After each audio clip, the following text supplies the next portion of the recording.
All right. Been a bit. I've leveled up all my characters to max level here in Dragonflight. And we're going to be looking at the Elemental Shaman now. We're just in a heroic dungeon. And New students. our How healer is wonderful. pretty overgeared. Like, It should only take really, a moment really to set up for a overgeared. new But lesson. These lashers must have grown wild. is our tank while we overgeared? were Our away. tank's overgeared also. Okay, so the Please, tank's gonna do a lot of damage. clear the Healer may or may not do a lot of damage. magics of this place. The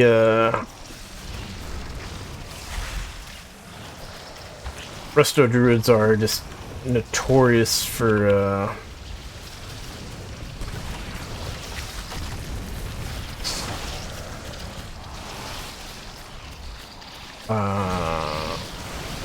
whoops. Just being really lazy about doing damage.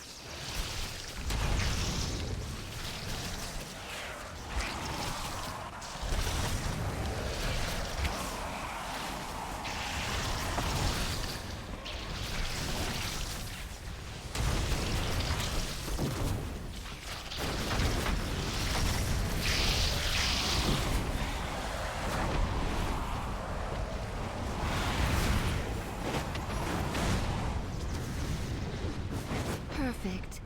We are just about... Wait! Ichistras, there is too much life magic. What are you doing? Me? There is too much nature. What are you doing? What is that thing? This is your fault. Absolutely not. Please, help us, new students. Oh, let's see, we want this. We're gonna do some of this.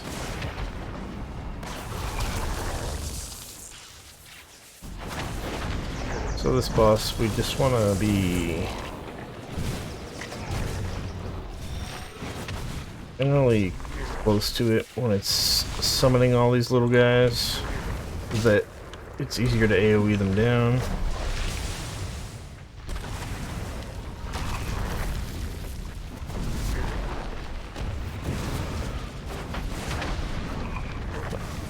It's a much bigger deal on Mythic though. We're just on Heroic. Oh, we really should have blessed, but I wasn't really thinking.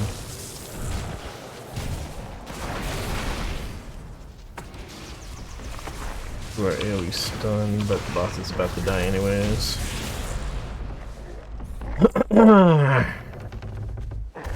Alright, so Elemental Shaman is possibly the most fun caster in the game right now. It's very, like, mid-tier. As far as the actual damage output it does.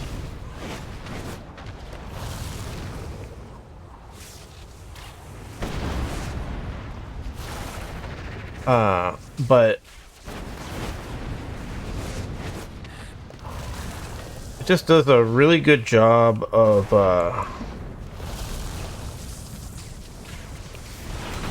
Look at this Lishrath arena. you get lots of, instant casts, instant cast lava bursts, which, and then kind of the main thing for your single target damage for the shaman is that lava burst has a guaranteed crit on enemies that have your flame shock on them. So you put your flame shock damage over time thing on enemies, and then you lava burst them, and it's a guaranteed crit. So it's very good, consistent single target damage. I'm doing a thing here with lightning bolts also, which I'll explain later. But, yeah.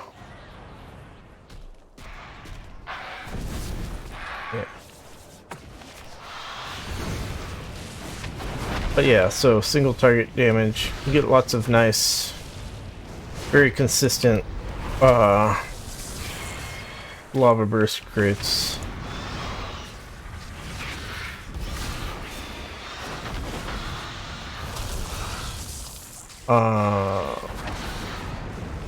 AoE damage, you're using more chain lightning usually. But chain lightning, usually you're using that, you can use it at 3 targets, and it's about as good as a lava burst crit Use them to get her as far as total damage goes, and then generates the same amount of maelstrom because you spend your maelstrom in single target on earth shock or AoE on earthquake. But if there's 4 or more targets, you definitely want to do the chain lightning. In those packs of birds, there's a bunch of little birds, and then there's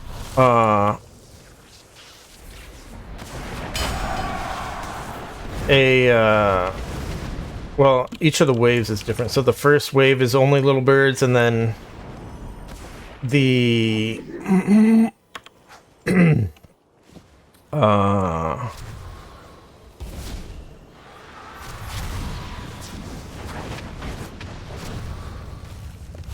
trying to concentrate on my damage here a little bit also. So the first wave is only little birds, so it's fine to AoE those. The the second wave has the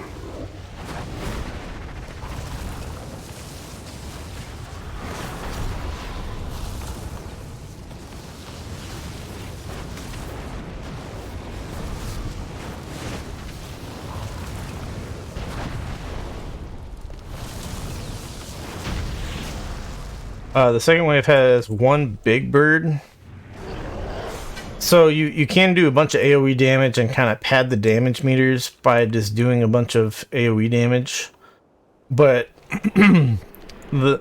when you do that, then the big bird survives longer. So it's kind of better if some people do single target damage and some people do AoE damage,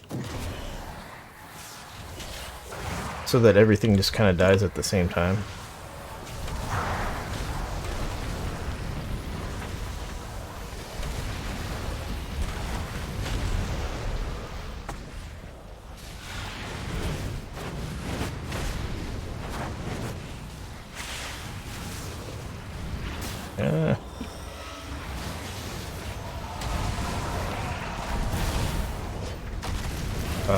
What?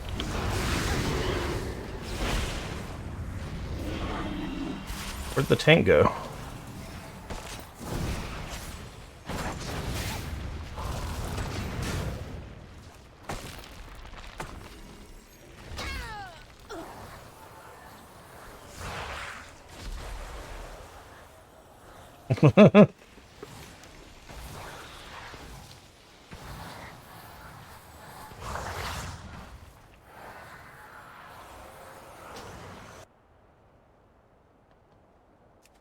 That was weird.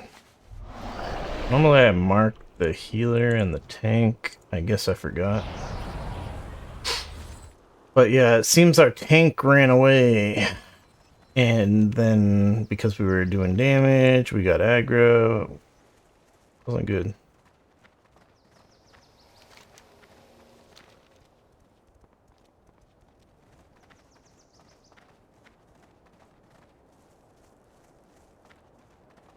Was that the only one who died?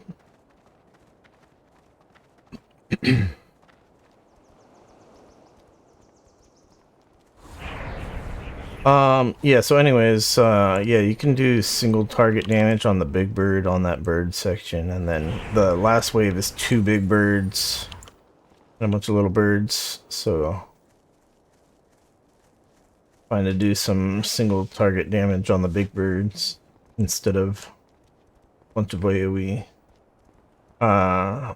Shaman's AoE isn't too great outside of Stormkeeper, which here's a good time to use it.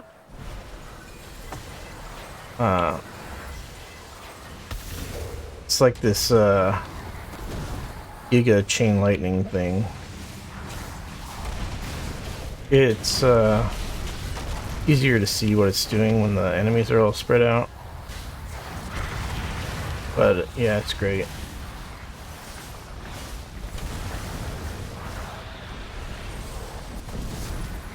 Sucks at the part of the fight where Here we are. well, not specifically that because it's instant cast, but Chain Lightning in general sucks at the part of the fight where the enemies are all dying off because has a 1.6 second cast time, so if the enemy dies before your cast finishes, then you just wasted that amount of time casting.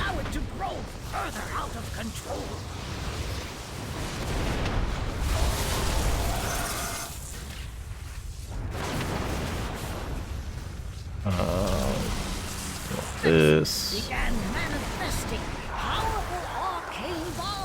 We want this.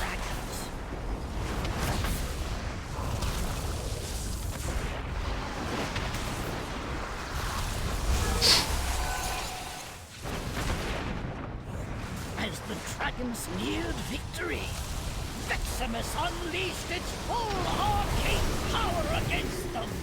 This part's kind of scary because a bunch of shit on the screen, but it's like AoE kind of travels towards you from the boss, so if you don't move out of it, you get destroyed. It was ultimately destroyed. Well done. Since you did so well on your lesson, feel free to take something from the good student's reward chest.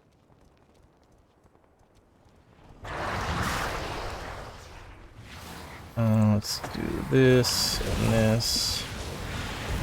So yeah, one of the things we're doing here is this new primordial wave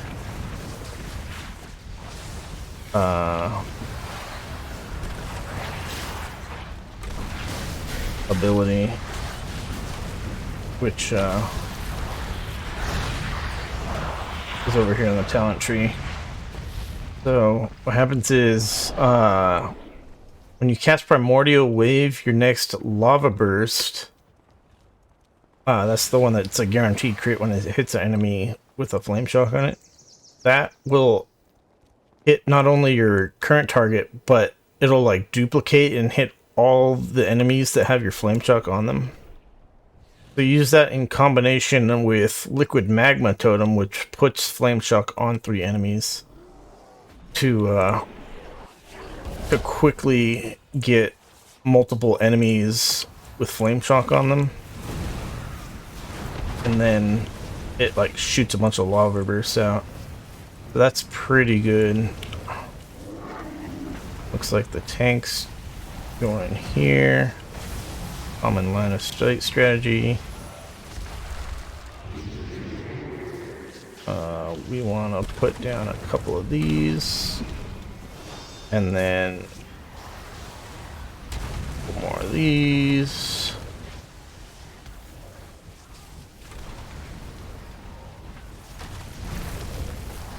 And we can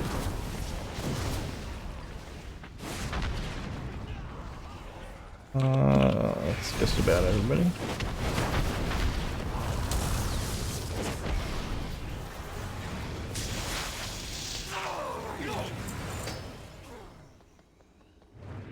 Greetings, New. Who are you? These are sacred halls of learning. Only those registered may access them.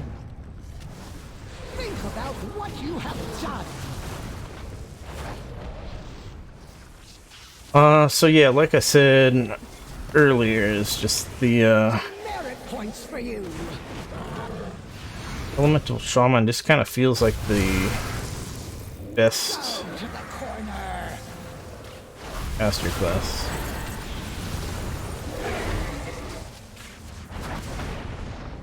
Which is from Poor marks for good poor consistent students. single target damage. And a lot of it's from instant casts. You will not pass the semester. Poor marks for poor students.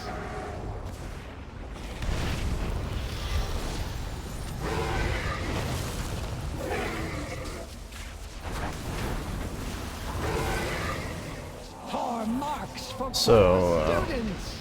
There's a lot of bosses in Dragonflight where Corner. you just have to move out of mechanics a lot. And so mobile casters The parameters I gave into my out of office spell were generally do extreme. better than All your help in getting the school ready. the casters that have to stand still a lot. Like I said, the damage isn't great. But currently, like, Frost Mage and Fire Mage, for example, are, like, super bad, and so is Destruction Warlock. So, the Elemental Shaman being mid-tier is actually really good. The best caster is probably technically the Demonology Warlock. Still really good, just like in Dragonflight pre-patch. But yeah, let's get out of here and we'll see how we did on the damage meter stuff. So first boss we did was the Overgrowth Ancient, which has all of those AoE guys that it spawns. So it's kind of a... The damage meter doesn't really matter on that fight. It's really just that you are standing in the right place so that they all spawn clumped up. Basically, everybody should be standing close to the boss, but they all clump up so that it's easy to AoE everything. It doesn't really matter how much damage you do in that fight. And you'll see here, like, most of our damage is to the ads and not the boss, just because he spawns so many of them. So yeah, nothing really exciting or revealing or anything there. If your class has good AoE, you do well there. But as far as when you're fighting the boss on like mythic difficulty or mythic plus, doing the mechanics of the boss fight right is much more important than doing damage on that fight. And like the fight's just kind of biased towards classes that can do lots of AoE damage if you're only looking at the total damage like this. Now if we look at enemy damage taken, we hover over Overgrown Ancient here. That's the amount of actual damage to the boss. So you can see I did do the most damage to the boss there. But again, it's not...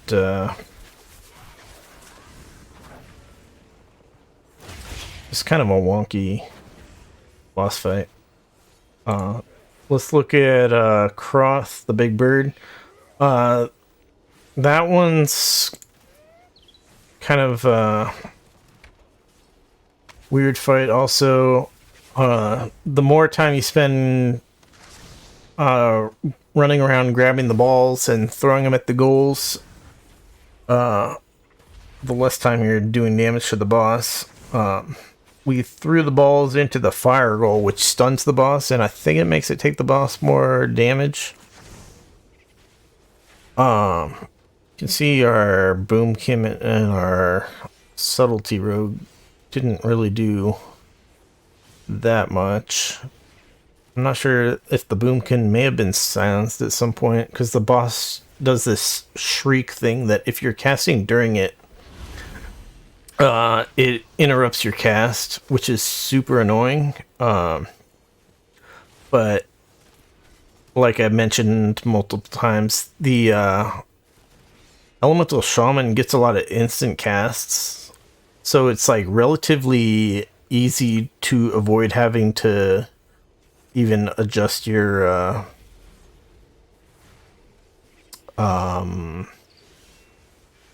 like spell rotation to deal with that. So I did throw in a couple balls. I don't think we threw in a couple balls on the other goal.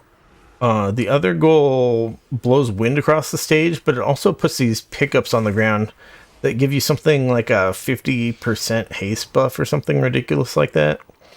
So you can get super high DPS on that fight with that mechanic. But in heroic difficulty, it's not important. But yeah, anyways, we did good damage. Again, the super overgeared tank here was doing lots of damage, and our other DPS guys were lagging behind a bit. But we can also see here what's the actual damage breakdown of a single target damage fight, and it's you see there it's 34% lava burst, but there's also lava burst overload, because the Elemental Shaman, the mastery, gives some of your spells a chance to like repeat at 85% effectiveness.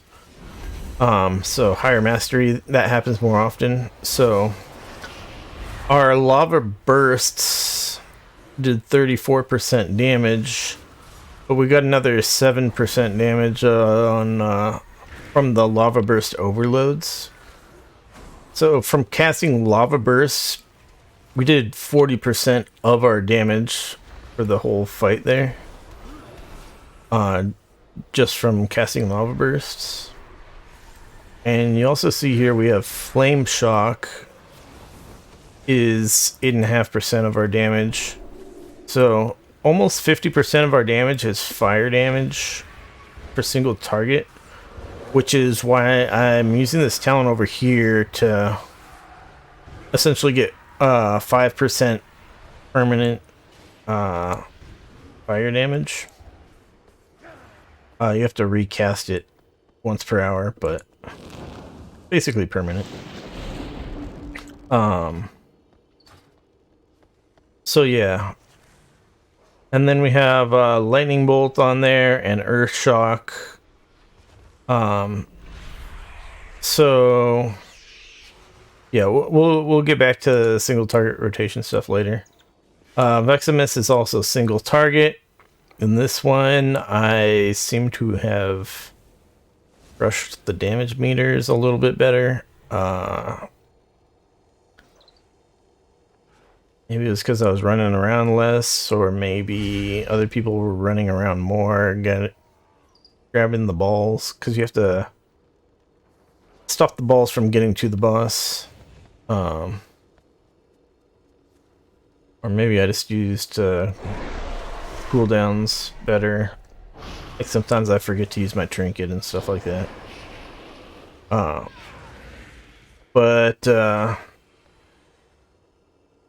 Yeah. Single target. Last boss is also single target. When did we lust? I forget. Was it on Croth? I think it was on Croth. We might have lusted on the last boss if it was up again. Normally you lust on the stupid tree boss. Or the Veximus. Overgrown Ancient or Veximus. If you lust on the Overgrown Ancient, you can essentially you'll kill him before he spawns as many ads, and it's significantly easier. Similar for Veximus. Veximus is definitely harder on Mythic, but so is the tree boss, so they're both good lust bosses. But yeah, anyways, let's just check real quick. For the final boss, did we have a lust? It doesn't look like it. So, yeah.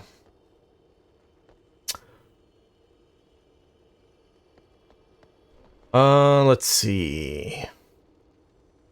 Then we could look at overall damage. There's so much AoE stuff, AoE damage to be done on that dungeon, Algothar Academy, so tank does tons of damage. I really thought the tank would be top damage.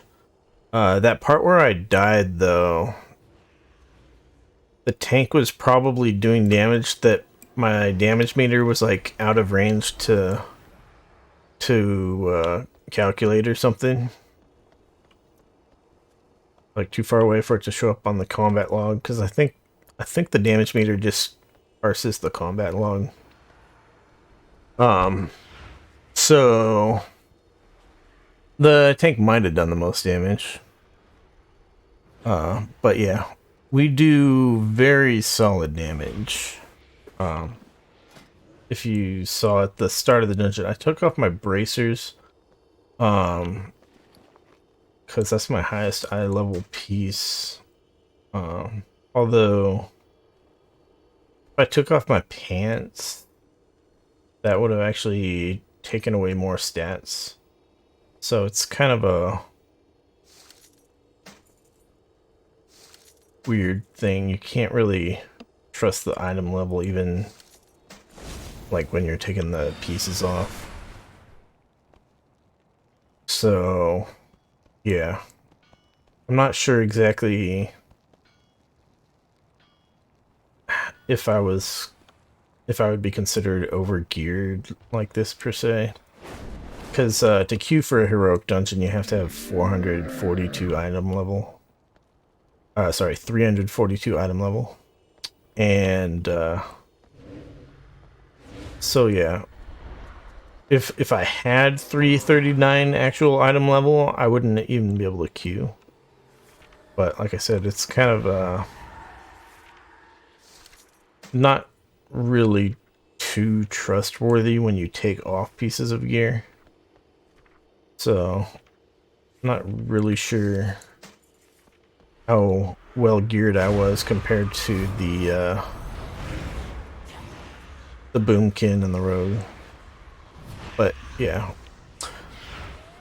So anyways, in our total damage for the dungeon, the lava burst comes up a lot just because that's the main thing we're using in single target.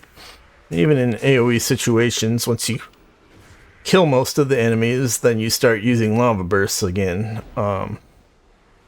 So lots of lava bursts. We got some earthquake there. Earthquake will usually be lower because usually you don't have dungeons with that much monster density. Most dungeons have fewer enemies, but they're tougher.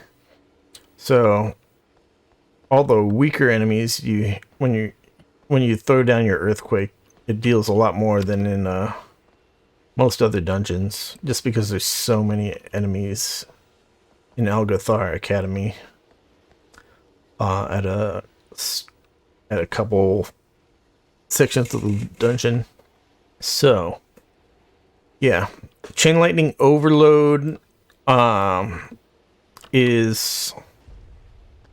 with chain lightning, but the reason it's more damage than the chain lightning is because of our Stormkeeper. So you can get Stormkeeper here in the talent tree. And you can also get a second charge of it down here if you wish to.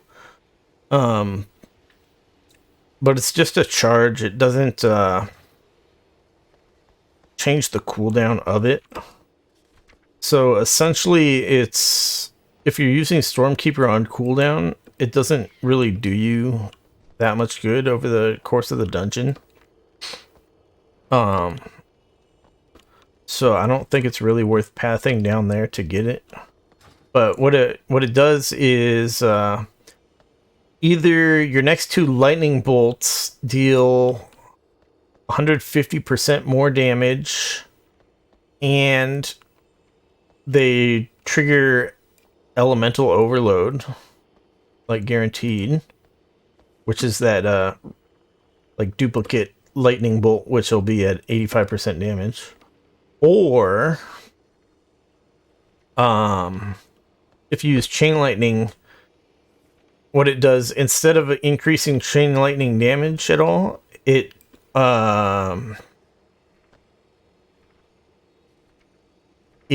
duplicates it does the duplicate thing, the elemental overload, on every target that the chain lightning bounces to. So since chain lightning hits 5 enemies total, if there's that many enemies, then it's essentially your initial chain lightning plus 5 more chain lightnings at 85% effectiveness. So it's like, that's why I said it's like giga chain lightning, but specifically for the damage meter, that's why chain lightning overload comes up very high on the damage meter, is specifically because of Stormkeeper. Let's see, lightning bolts on there. We'll talk about lightning bolt in a bit. As far as how I weave it into my rotation. But like I said, for Stormkeeper, if you're using it on single target, it does give you extra powerful lightning bolts. The lightning bolt is normally a little bit weaker than lava burst.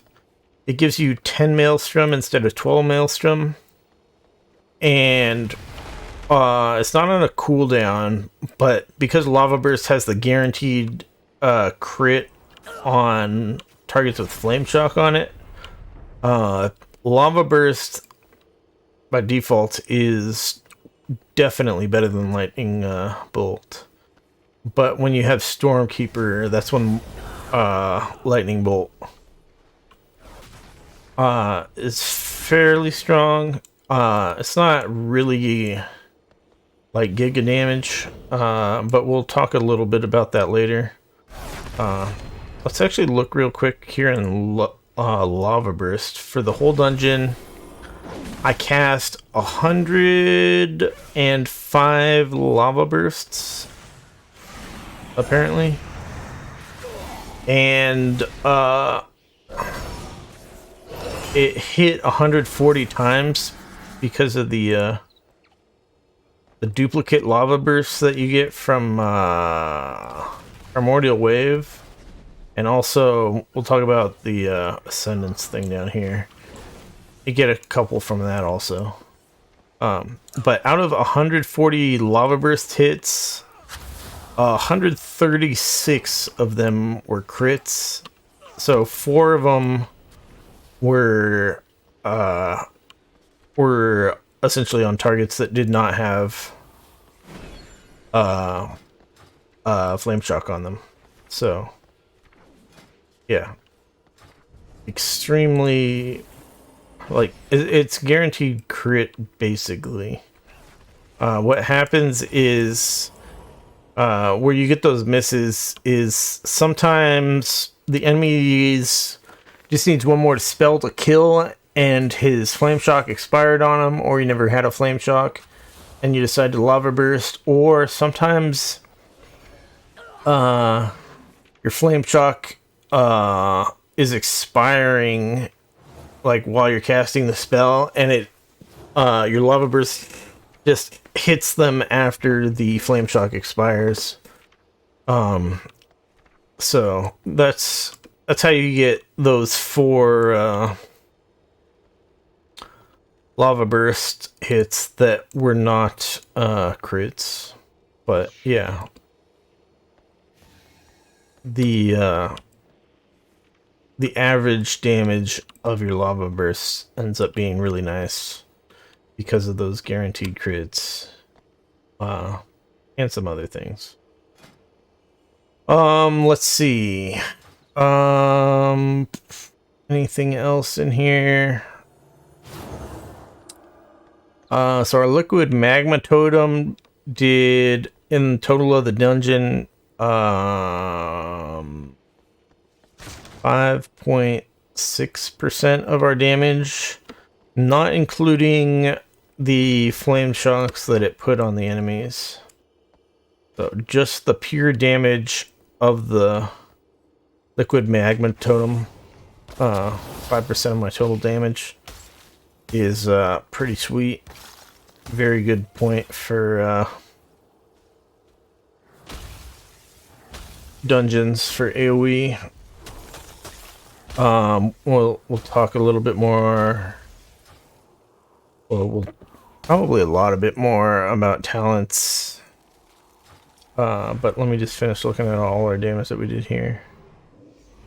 Yeah, flame shocks on there at 6.7% of our total damage. You do have you can cast flame shocks. How do I put this? You can do a little bit more flame shock damage, but not really a lot. The damage of the flame shock is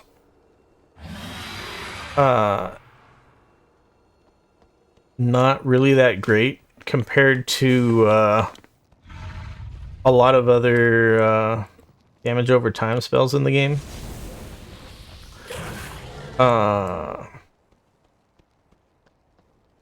So you don't want to get to an AoE situation and be like, oh, I'm going to hold off using my primordial wave until I have flame shock on all these different targets.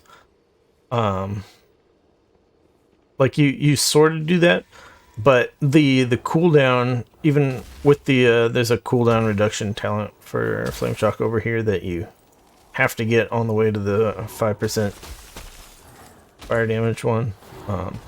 So even with this 4.5 second cooldown on flame shock, it just kind of isn't worth worrying too much about putting your flame shocks up on enemies.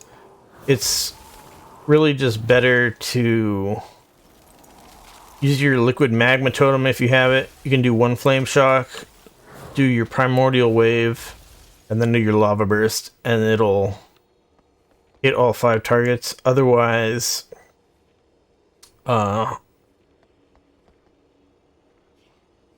you really just want to chain lightning and earthquake when you have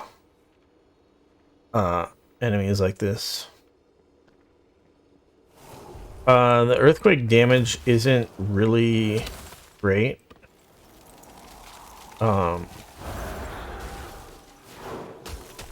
But it's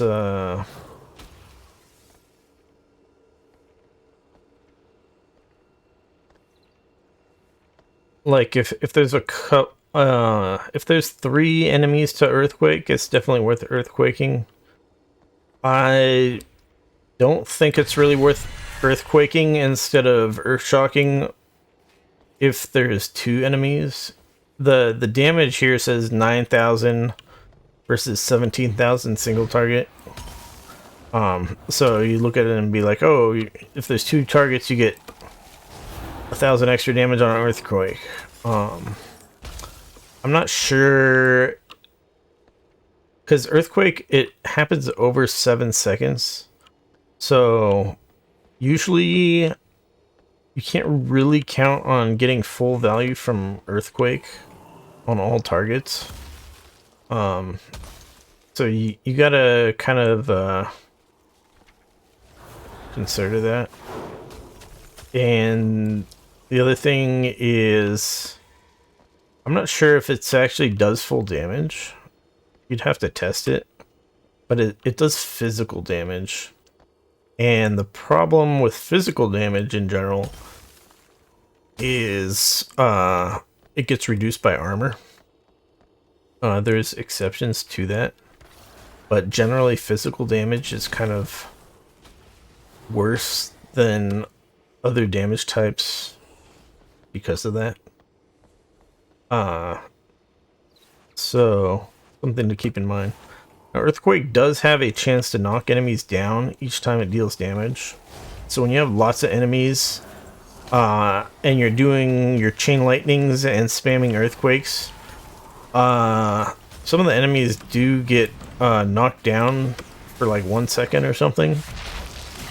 So it does kind of help the group. Why am I in combat?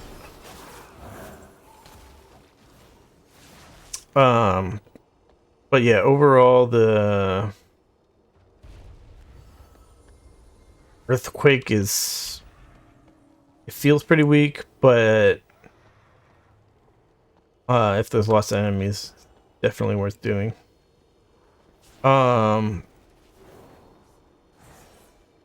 Yeah. Let's see here. We can also look at, so we have our fire elemental here. Fire elemental does some damage, but in the grand scheme of things, over the course of the whole dungeon, now I don't do a very good job of using him on cooldown, but overall he does like 1 or 2% of your damage. It's not great.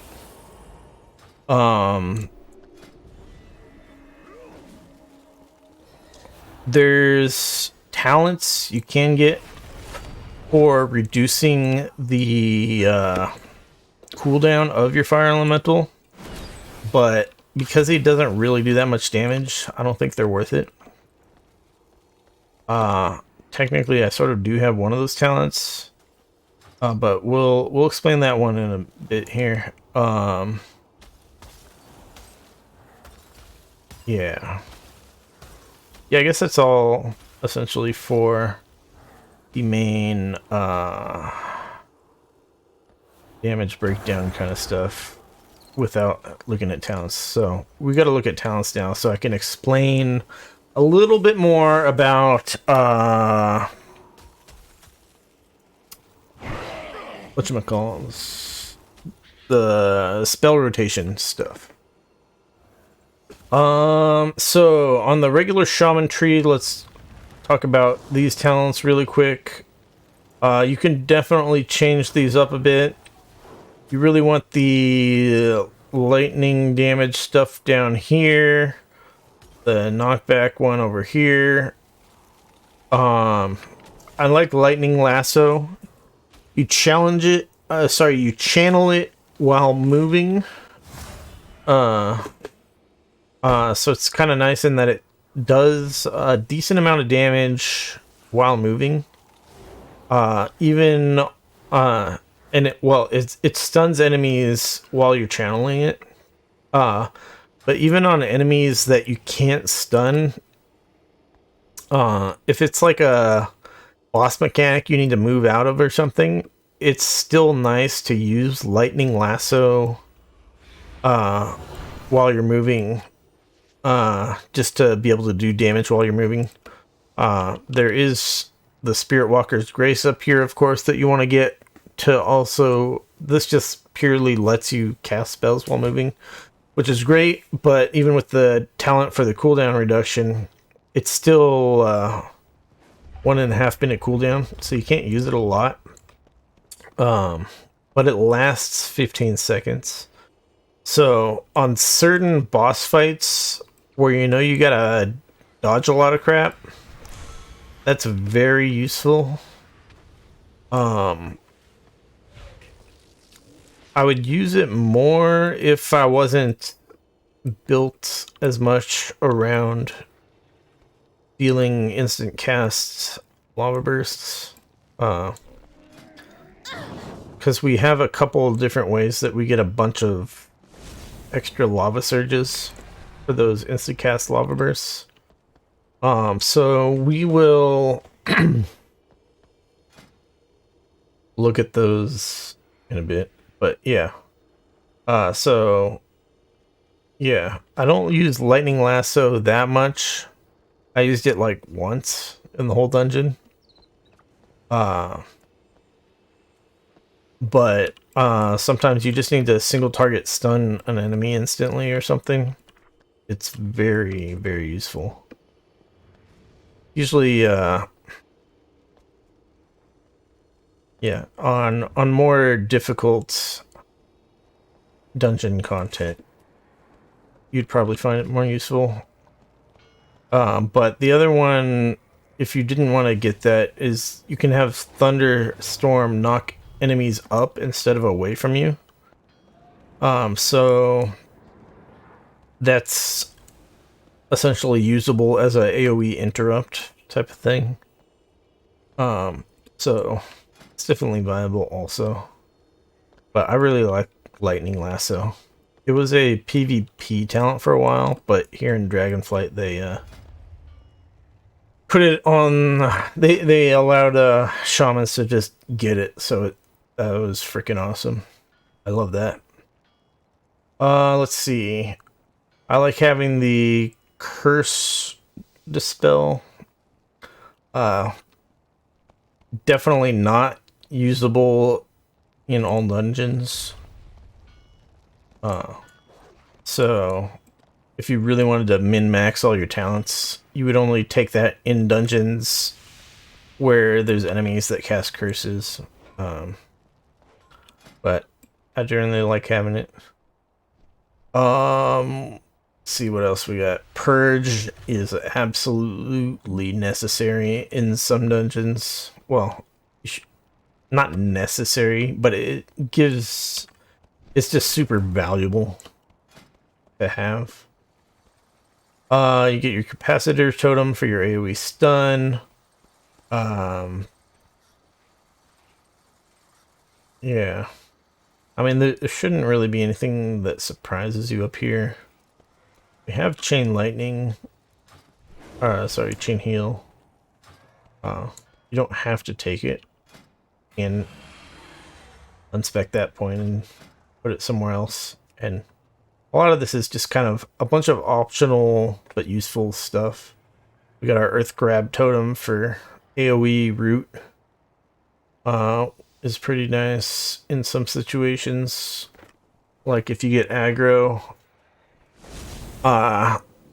then you AoE root them, and hope the tank comes and gets aggro off you. Stuff like that.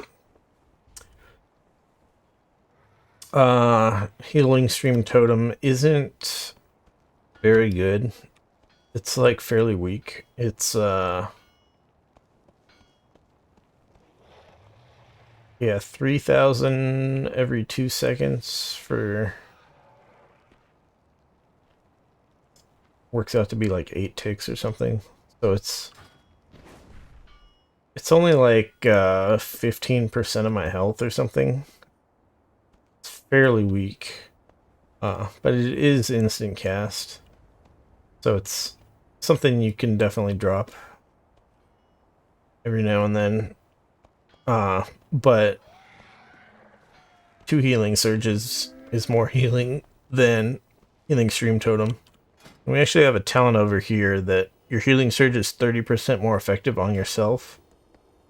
So a single healing surge might actually be as good on yourself as the Healing Stream Totem. So fairly weak. I really wish I could justify getting down to Ancestral Guidance over here. It's a lot like Vampiric Embrace for the Shadow Priest, where just when your party's taking a real beating and your healer's having trouble keeping up, it's just a good button to press, and then you do a bunch of damage and it heals your party a lot.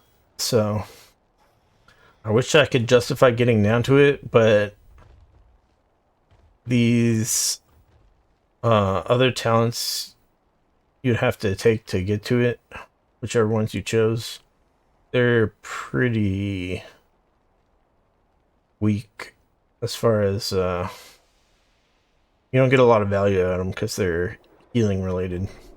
So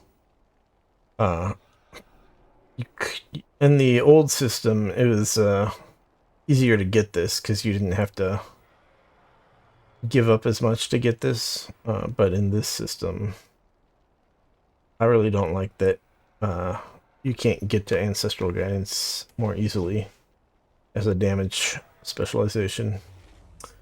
I'm also getting some movement speed stuff over here. I don't really use these though, because like this one's just a movement speed bonus. But when you're moving long distances, you're gonna go in Ghost Wolf, and there's a Ghost Wolf talent. So this one gives you 10% extra Ghost Wolf move speed, so instead of 30%, it's 40%. And then in addition to that, while the talent up here is while you're in Ghost Wolf, you gain move speed and damage reduction, which stacks up to 20% on both. So when that ramps up, you're actually moving at a permanent 60% increased move speed. So that's why this 60% move speed on Spirit Walk isn't used that much. You can definitely still use it to help you avoid some mechanics and still be able to cast at the same time, instead of being stuck in Ghost Wolf form. Especially if you're using it in combination with Spirit Walker's Grace. But overall, definitely not important. So you could definitely mix up your points a bit here on the general tree. But yeah, that's the ones I use. Yeah.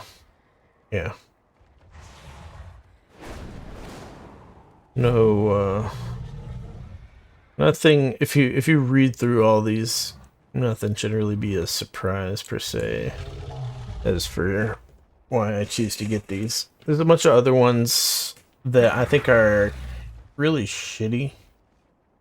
Like this poison cleansing totem, for example. It's like, okay, there are uses for it, but how often are you actually getting poisoned? Like, do you really want to path down to it?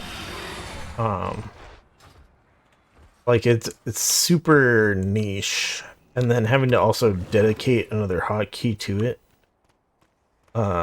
It's just like, why would I want to do that? So, also these totems down here are similar. They're like, well, this one's like a very weak physical damage reduction for AoE for your party. And this one's a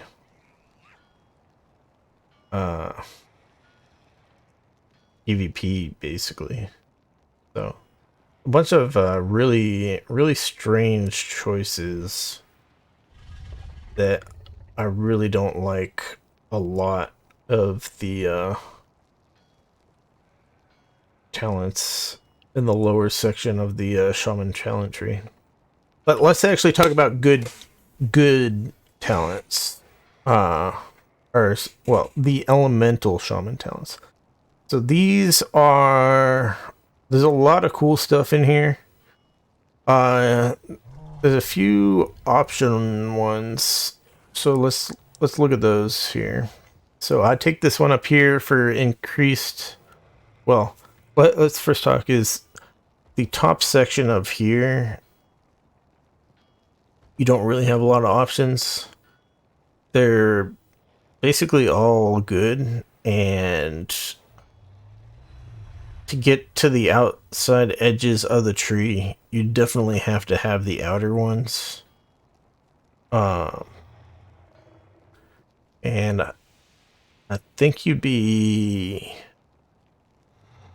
I don't think you'd really want to skip this one, Maelstrom Generation. Because these talents here, either one of these is not very important. But Maelstrom Generation lets you get back up to using your Earthquake or your Earthshock faster. So I feel like you have to get to that, and you basically have to get to... You basically have to get down the outside edges on both. So Stormkeeper, like I said, extremely good for use with the Chain Lightning. Not as good with the Lightning Bolt, but still pretty good. Single target. And yeah, we get Flame Shock stuff along the right edge, and yeah, Lava Burst damage and stuff. Very stuff you can't really go without, so we're not really going to talk too much about the top section of the tree. Yeah, you could do this one where you get Maelstrom from your purges and your curse dispels, your healing stream totem, your hex, and your interrupt. That's not bad, but earthquake knockdowns are they're super RNG, because even with this talent it's only an 8% chance, but 8 Maelstrom isn't really that great, so I don't know. They're viable. You should spend very little time healing, so this Ghost Wolf one's probably better here. And then self-healing compared to taking 5% less damage when you have your elemental out is they're both pretty weak. Well, I'm pretty much in this whole row, except the ones on the left are good talents, but these other talents here on this row are just so not damage focused that I find it really annoying. But whatever. Let's see. So talents I like. I don't like Ice Fury. I used to do Ice Fury because Ice Fury... I'm talking about the old talent system. Ice Fury generates relatively a lot of Maelstrom, 25 Maelstrom. And then it makes your Frost Shock do a significant amount of damage. So it's not as much damage as a Lava Burst. For the buffed up Frost Shocks. Assuming the Lava Burst hits an enemy for the guaranteed crit. But it's pretty good. But I feel my build is very tight on points. So I can't justify getting Ice Fury whatsoever. Let's see. So yeah, have to get Stormkeeper.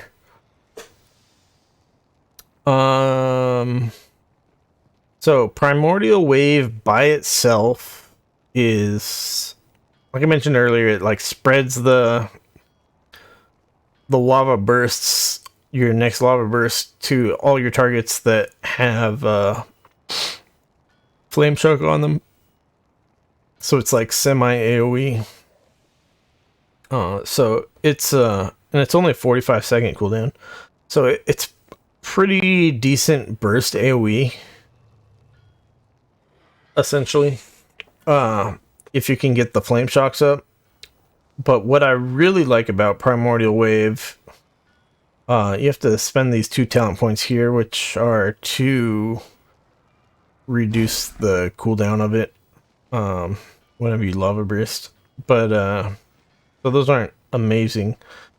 But what's great about it really is the talent down here where casting Primordial Wave triggers Lava Surge immediately and every 3 seconds for 12 seconds. So you get a ton of instant cast lava bursts out of that. And also Lava Surge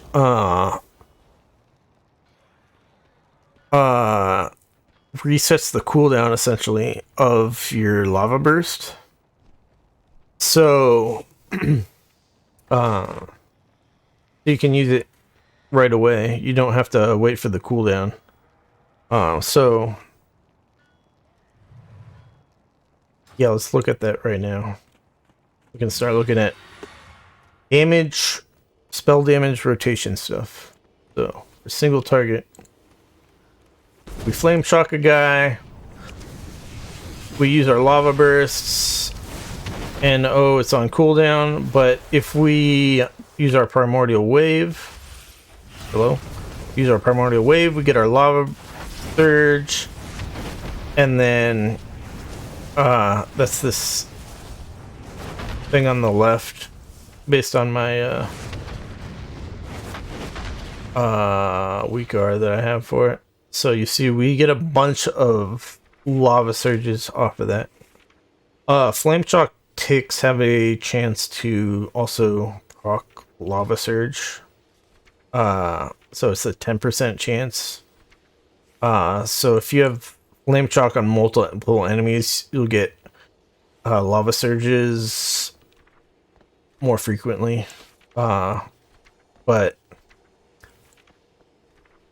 like I said, once you're in multiple enemies, if there's more than 3, you really want to be chain lightning instead of lava burst. So yeah, you don't really get as much out of you don't really get a whole lot, I should say, out of the flame shock proc lava surges in general.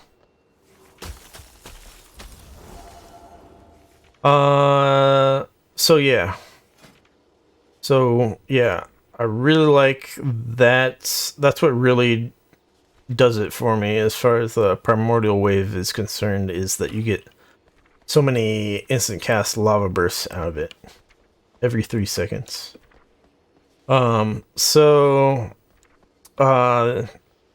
Basically you get a lava burst. Well, let's just see it again. So we get one instantly, and then we have time before we get the next auto free one. We have time to cast a spell, and then we have the next one pops up, and then yeah, we can cast a lot of lava bursts in that time. Sometimes you run out of lava burst charges in the middle, and you have to cast lightning bolts instead, or you cast earth shock. Hello? It's weird. Oh yeah, I forgot. There's some kind of weird bug or something I've got that I gotta figure out. Where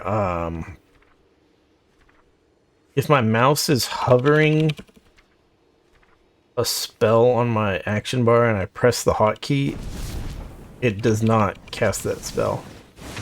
I can't actually earth shock when my mouse is hovering over earth shock. But yeah. So yeah, during primordial wave, because you get so many free lava bursts, which each give you 12 maelstrom, and then your mastery gives you some lava burst overloads, which gives you, I think it's 5 maelstrom from the lava burst overload. Then because of that, you rack up the maelstrom really quick. So usually you can use Earth Shock in there while Earth Shock in there sort of in those times where your lava burst is on cooldown. Now I love this talent here at the bottom here, which is when you cast Earth Shock, Elemental Blast, or Earthquake, gain Lava Surge. So every time I need to actually get my Maelstrom back up to show this. So every time I Earth Shock, I get a Lava Surge out of it. So that's great. So yeah, to get down to this talent is I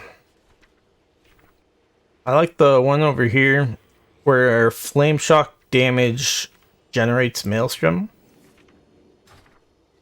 which again has synergy with the Liquid Magma Totem applying Flame Shock to multiple enemies.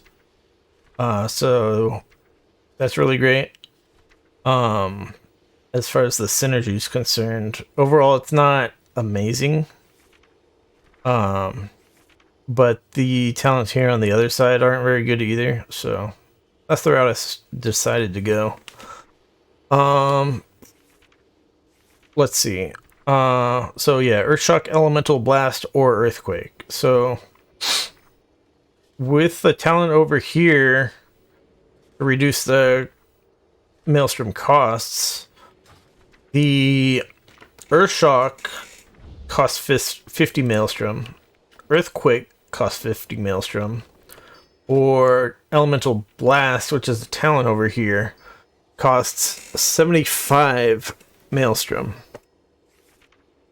Now, Elemental Blast does like twice as much damage as Earthshock for only 50% more Maelstrom and a talent point, but it's not instant cast. But what it also does is it increases, it gives you this 10-second buff of crit or haste or mastery. So it's so it like works out to be really good. But I just prefer the instant cast of Earthshock. Especially with the talent down here, because of the 50% increased Maelstrom cost of Elemental Blast, you will essentially cast 2/3 as many Elemental Blasts as Earthshocks. So that means you get 2/3 as many free Lava Surges out of it. And we have a thing up here. We'll talk about this more in depth, which is that Earthshock, Elemental Blast, and Earthquake enhance your next spell cast within 15 seconds. So my single target rotation is very based around this talent. So that's why we need to talk about it more in depth. But basically, Elemental Blast decreases the value of those talents. And like I keep saying, it's not instant cast. So even though it does a lot more damage, it hurts those other two talents, and it changes. It makes you less mobile because it's not instant cast. So, yeah. So the damage... Sorry. Talk more talent stuff. So yeah, that's why I don't like Elemental Blast so much. Let's see, other talents I'm not using. You can get another Charge of Stormkeeper, I think I mentioned, but it doesn't change the cooldown, so it's not very good. This Lightning Rod one is really weird. It's yeah.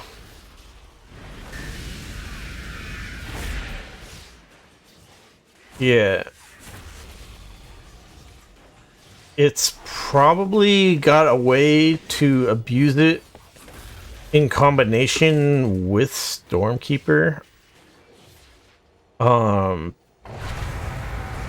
So that you can do a ton of damage to a single target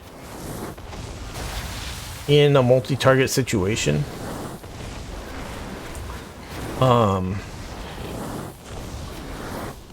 So there's probably a way for it to be good, but then you have to invest in either this earthquake related talent over here, which is okay-ish, but I'm not getting the talents next to it, so it's hard to justify. Or this other one here, which this talent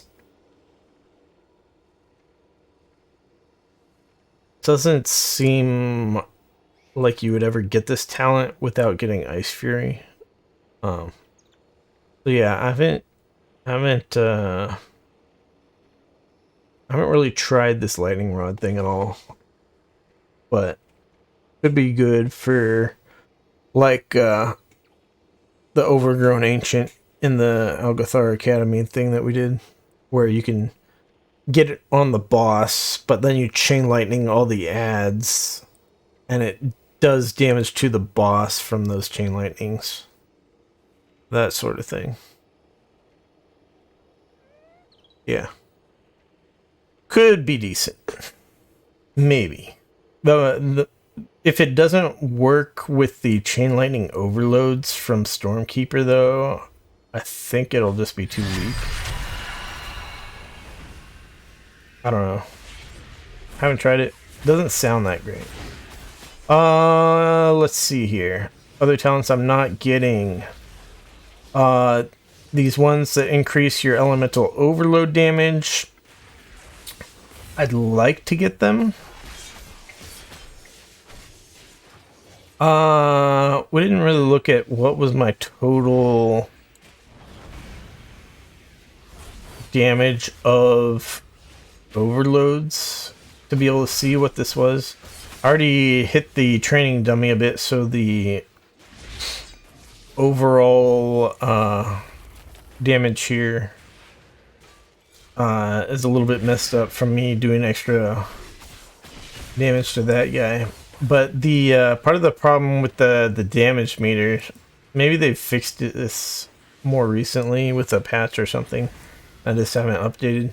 But the damage meter shows lava burst overload damage, and it shows chain lightning overload damage, but it doesn't show lightning bolt overload damage. Lightning bolt overload damage gets rolled into lightning bolt. So I don't know how much of this damage is overload damage and how much is not. And it's kind of hard to tell. But we could, if we wanted to give it just a guess, we could say that, okay, chain lightning overload damage plus lava burst overload damage gives me, let's see, 22% of my total damage. And lightning bolt is only 8% of my damage. So if we gave it like 3% of my of my overall damage from lightning bolt, Sorry, I'm not wording this properly. So 3% out of the 8%. If 3% out of the 8% was overload damage, then we'd be at 25%-ish of my total damage is overload damage. So if you are increasing 25% of your damage by 8%,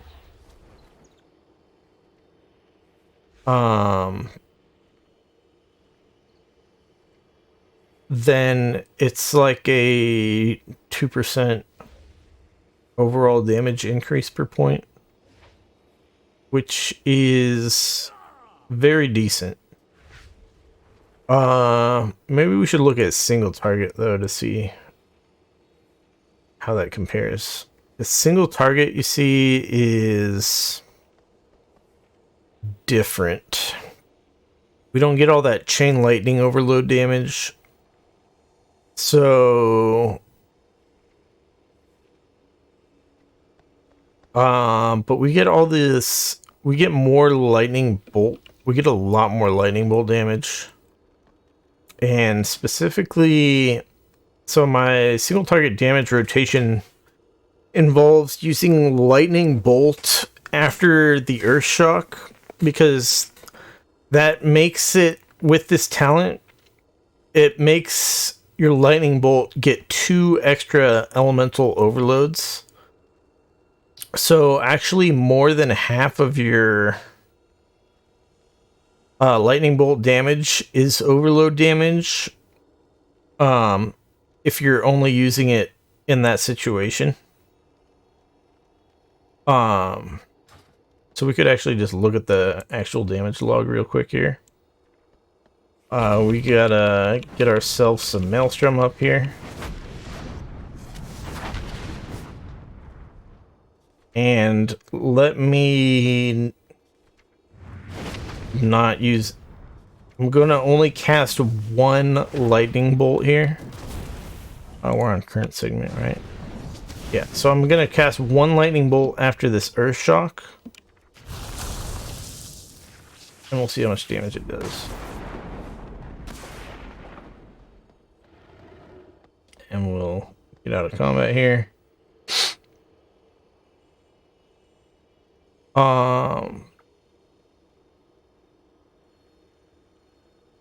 We did a lightning bolt, which does 7k damage. And then we got a lightning bolt overload, which crit for almost 15k damage. And what? Oh yeah. And then the other lightning bolt overload hit for 6k damage. So we got 2 lightning bolt overloads for a total of like 20k damage plus 7k damage of lightning bolt. So 20k out of our 27k. Wait. Was there another hit?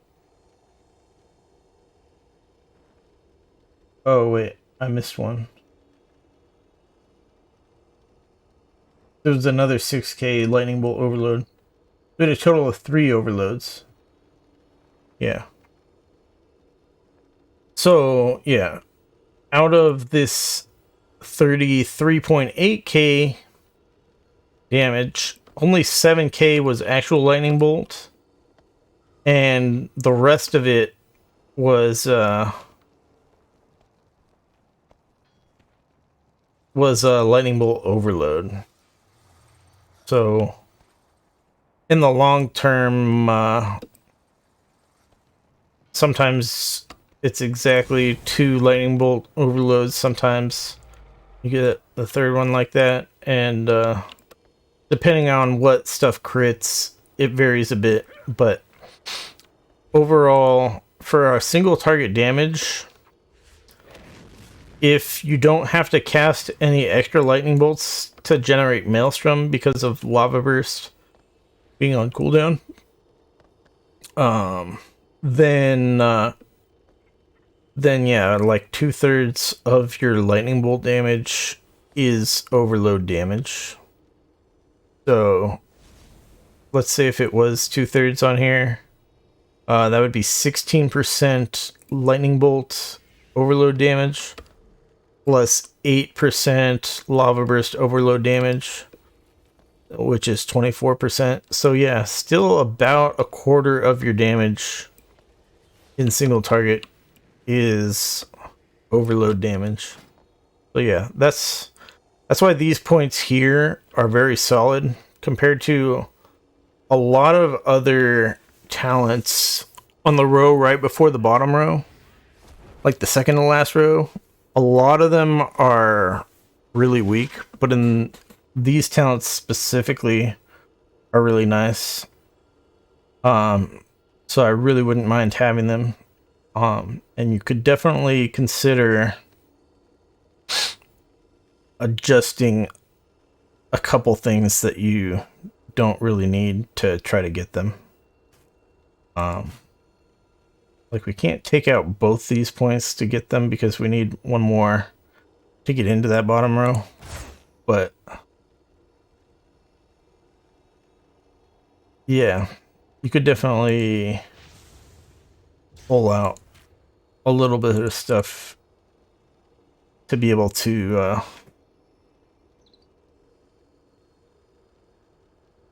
get those points if you want. But the one underneath it is to get your elemental overload thing can work on earth shocks, elemental blasts, and earthquake. Because elemental blast deals more damage per maelstrom, it would be good if you did it with that. But it's only at 50% effectiveness, so I assume that means instead of doing well, these add up to 15%. So I think the way it works is instead of doing 85% of normal damage, it does 100% of normal damage for the elemental overloads. So I think what happens is if it procs on your earth shock, then you get another like 50% earth shock out of it. But overall, like single target damage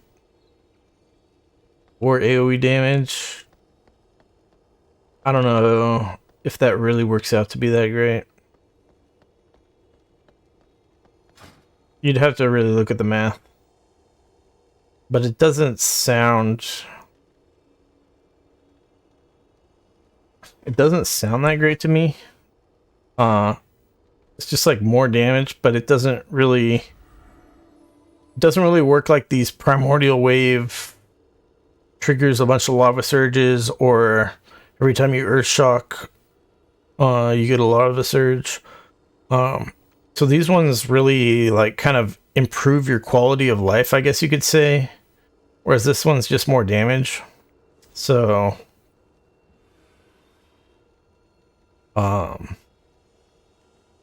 yeah, I don't know. I don't know if it's that good. Now, as far as Ascendance goes, you could get Ascendance here. But the way my build is, you can't really get these points under here to reduce the cooldown to 2 minutes instead of 3 minutes. So what Ascendance is great at is, well, two things. Well, it does three things. Let's just talk about all three things it does. Ascendance replaces Chain Lightning with Lava Beam. Now, what Lava Beam is just like Chain Lightning, but the damage increases per jump. So it's and I'm pretty sure it works with Stormkeeper still.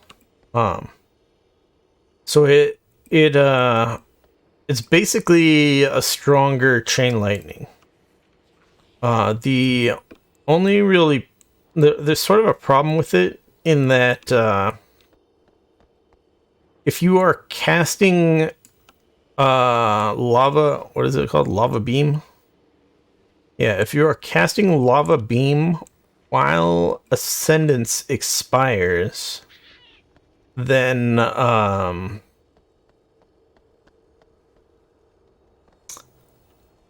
it cancels your cast. So you just sort of wasted that time casting. So it's kind of annoying as far as that goes. What Ascendance also does is it removes the cooldown on Lava Burst. So you can just sit there spamming Lava Bursts with their 1.9 second cast time as much as you want, as long as Ascendance is up. That's great. Because then you don't have to do any lightning bolts, since lightning bolts without other stuff helping it, like the Stormkeeper and the Surge of Power, lightning bolts are significantly weaker than lava bursts. And then the third thing Ascendance does is when you transform, like when you transform into the Ascendance, it casts lava bursts at all enemies with your flame shock on them, and refreshes flame shock durations to 18 seconds. That's all great stuff. In like small ways, but I don't really like the 3-minute cooldown, so I picked this other one here. Deep-rooted Elements. Casting Lava Burst has a 7% chance to activate Ascendance for 6 seconds.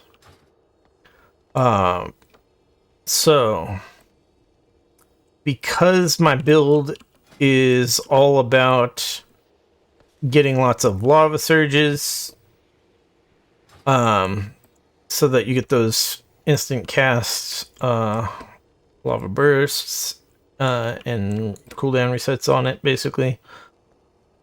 Because my build is so heavily focused around that, we get the this procs relatively a lot.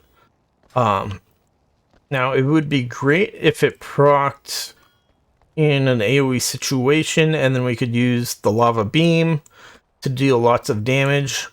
Unfortunately, because you are mostly using lava burst in single target situations, or if there's 3 enemies or less, because of that, it usually does not proc in AoE situations.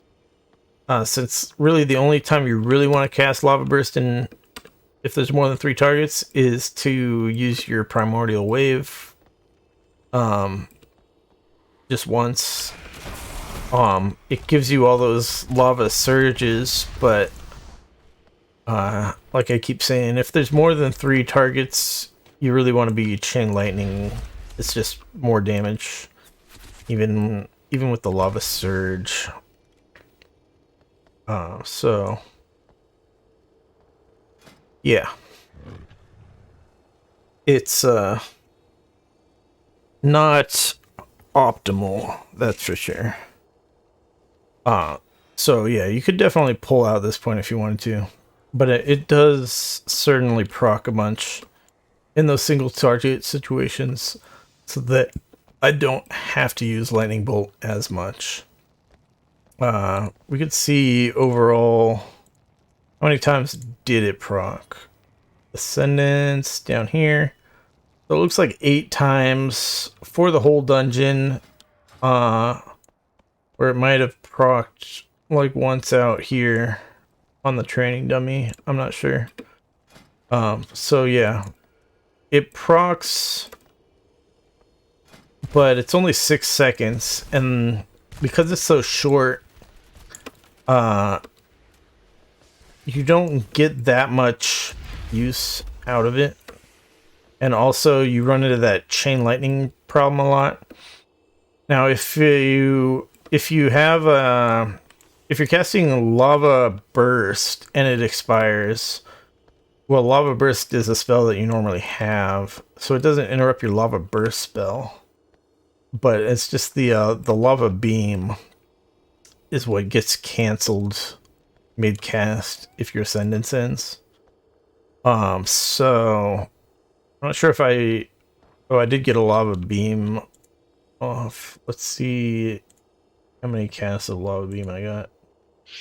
I only did one cast of Lava Beam for the whole dungeon. But it did do 100,000 damage. So, yeah. It's,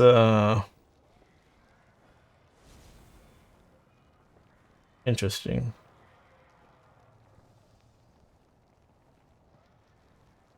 Yeah. It does good damage. For sure. So, it may be worth getting Ascendance, and then you don't even use it on boss fights, you just save it for AoE situations, so that you can just spam lava beams for your big AoE pulls. That might be the actual better play. I'm not entirely sure. But yeah. Could definitely something to consider. And then yeah, there's talents down here for extending the duration of Ascendance. This would be really good in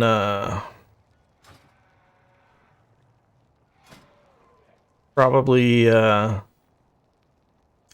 AoE situations, if the enemies are going to live long enough that your 15-second Ascendance isn't enough. Like the enemies are still standing. So we're talking about like fortified Mythic Plus dungeons where the enemies are going to be living longer than 15 seconds.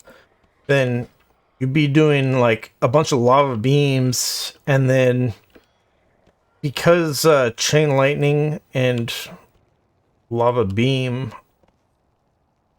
I wish I had the freaking like description of Lava Beam, the spell description, so I could verify exactly.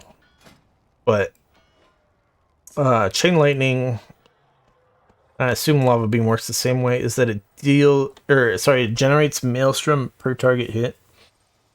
And then along with Stormkeeper, and you get all the overloads, and it just does a ton of Maelstrom generation.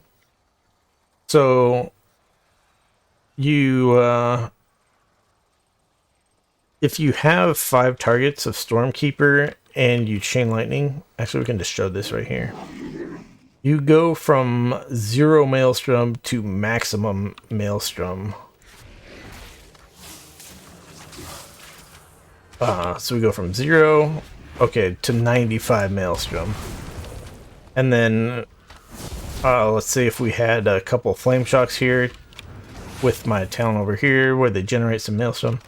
So generally, what's happening is, every time you use your Stormkeeper and Chain Lightning, basically it gives you 2 Earthquakes. From that chain lightning, and you'd get that twice. So you probably, well, if you saw during the dungeon, I would use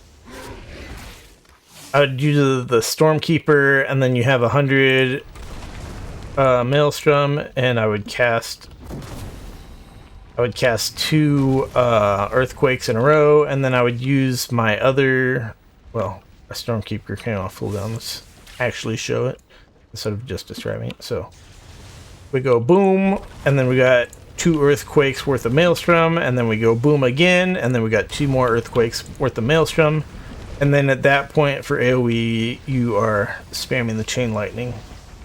This is assuming you already did Liquid Magma Totem and you're not doing Primordial Wave stuff. But yeah, so with that combination, and just the Chain Lightning in general giving you a lot of Maelstrom, this talent down here to extend the duration of Ascendance would be really good if the enemies are living that long. But outside of 4 to 5 Mythic plus dungeons, the enemies are probably not really living that long to justify that talent. So yeah, I'm not sure about that one. Let's see, a couple more talents up here I wanted to talk about, since I'm talking about basically everything. Yeah, so I get this talent here, casting Lava Burst increases the damage or healing of your next nature, physical, or frost spell by 20%. Because we are getting so many lava bursts out, this is like constantly up. To maximize use of this talent, you would want to be casting a nature, physical, or frost spell after every lava burst, but it's only 20% damage increase for these 2 points. So usually it ends up going on a Earthshock, just as far as the single target damage rotation that we do is. So because of that, the it's pretty much 20% extra Earthshock damage. Physical would be it would affect Earthquake also, but you're not really doing Lava Burst into Earthquake very much because Earthquake's AoE and Lava Burst single target. And then of course we're not really using our Frost Shock at all because we're not using Ice Fury at all. You only use Frost Shock if there's an enemy with like 1% health, and then it's like, oh, I'll just kill it. Similar to like Fire Blast on an Arcane Mage.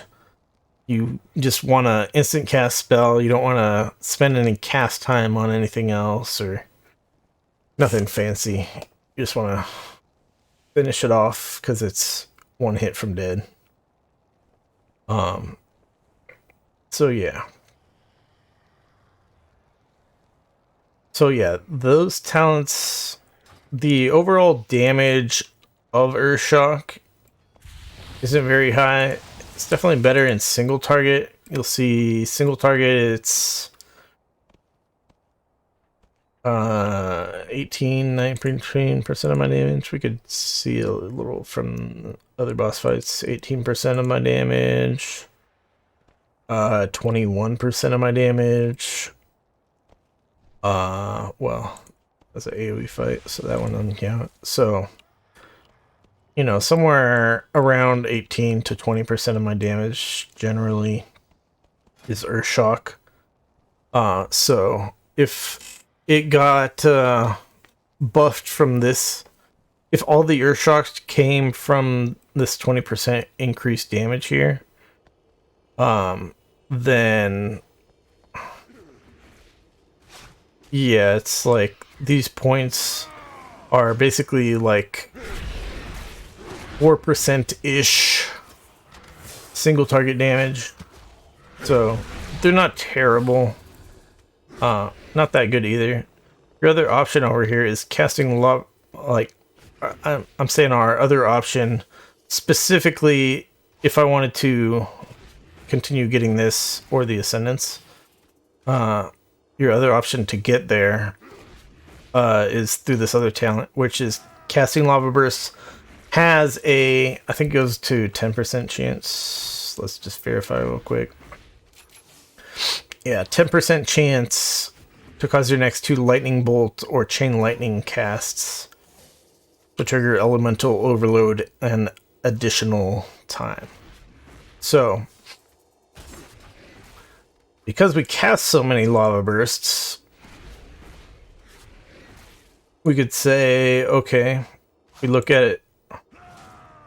Let's look at the last boss fight, for example. This is like small sample size sort of stuff, so it's kind of hard to be really clear on it, but alright. The lava burst has a 10% chance.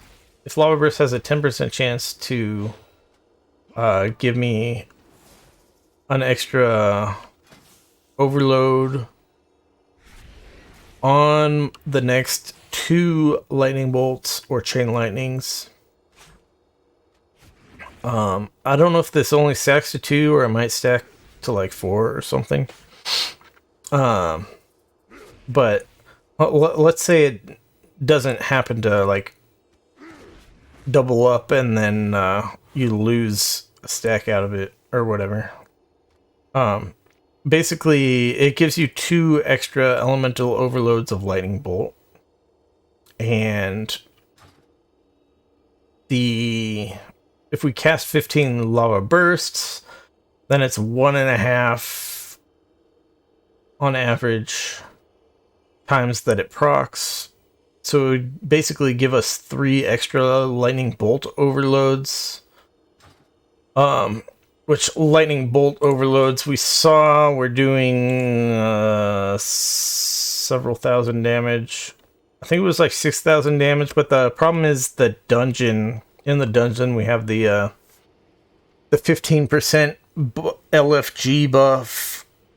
So it would basically be 7,000 damage times 3 is 21,000 extra damage.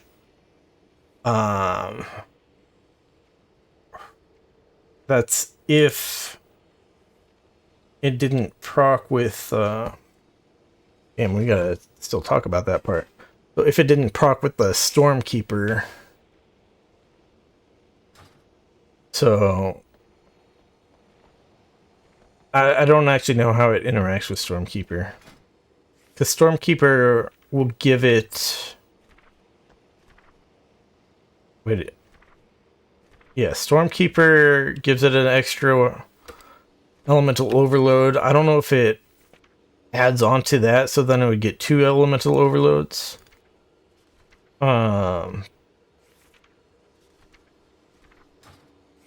I don't know how exactly the interaction between those talents would work. But let's just say it didn't proc with the Stormkeeper. Then what happens is it would only be, like I said, like 21,000-ish extra damage, which compared to well, we could do math real quick here. 1.6 I hit 4. 1.66 million damage.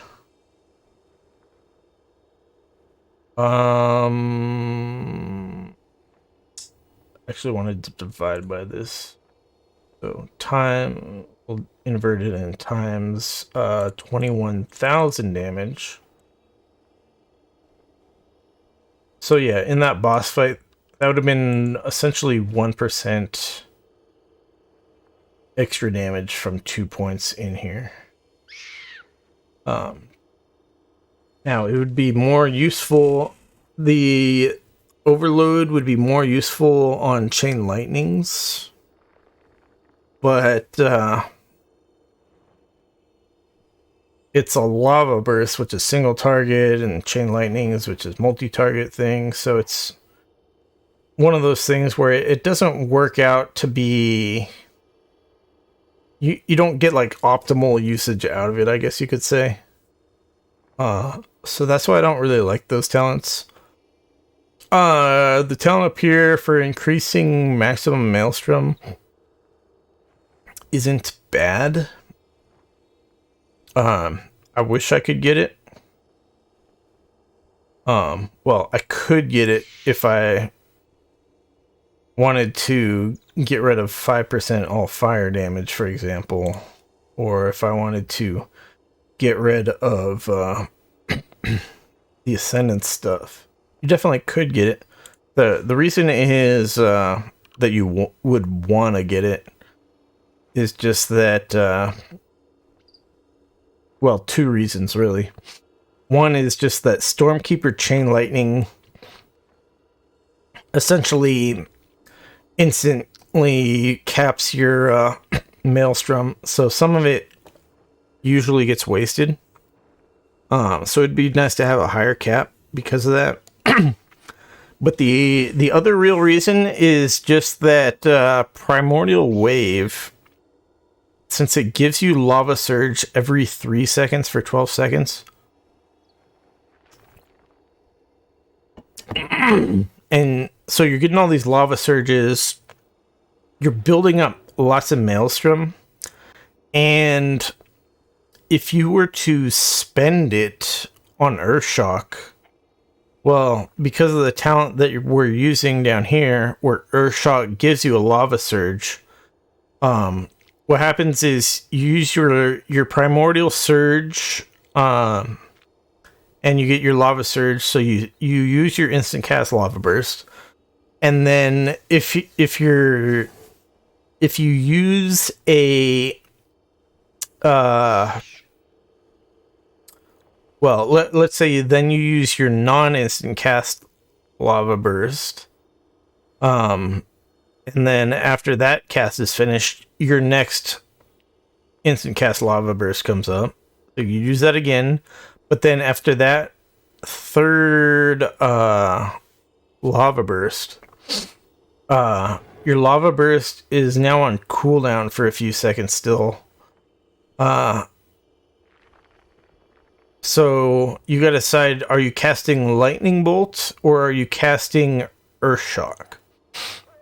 So Earthshock is instant cast, like better damage than Lightning Bolt, blah blah blah. But it gives you Lava Surge. So that Lava Surge you'd use right away, but the thing is it's sort of you can only have one Lava Surge at once.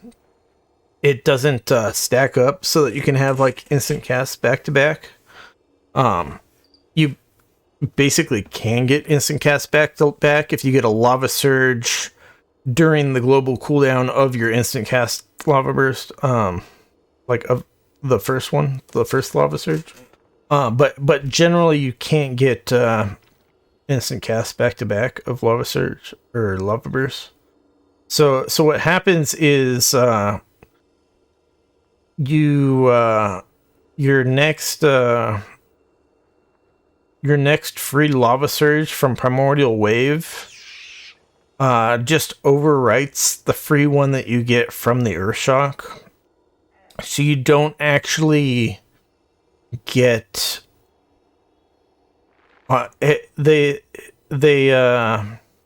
you don't get the value out of the lava surge of the Earthshock, basically. They sort of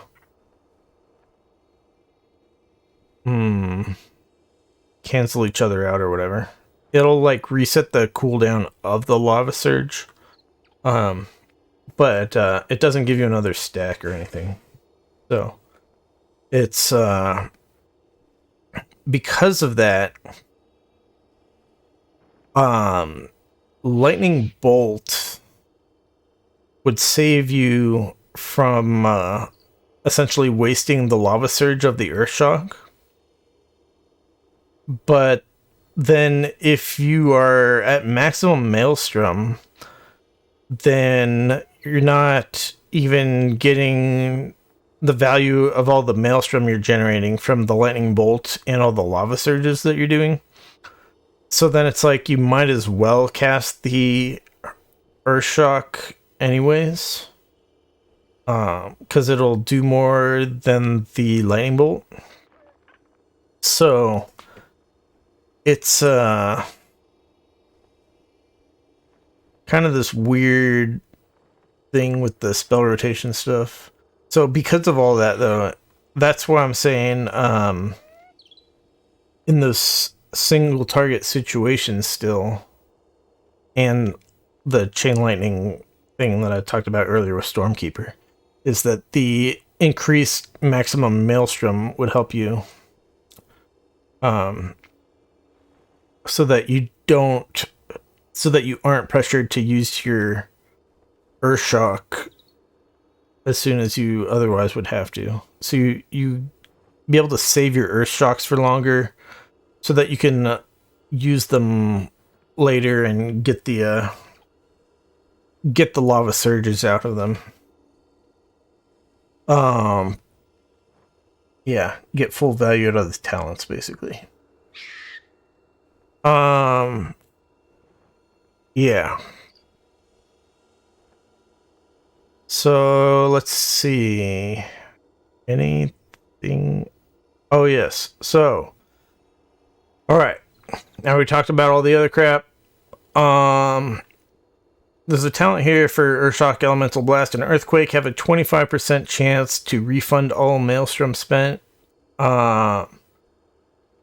Basically, that would be 25% extra Earthshocks and Earthquakes as far as my whole damage breakdown goes. So, well, single target. If we have our Earthshock doing 18% of our damage. Or actually, let's say 20% of our damage, just so the numbers are nicer. So a 25% more Earthshocks would be 5%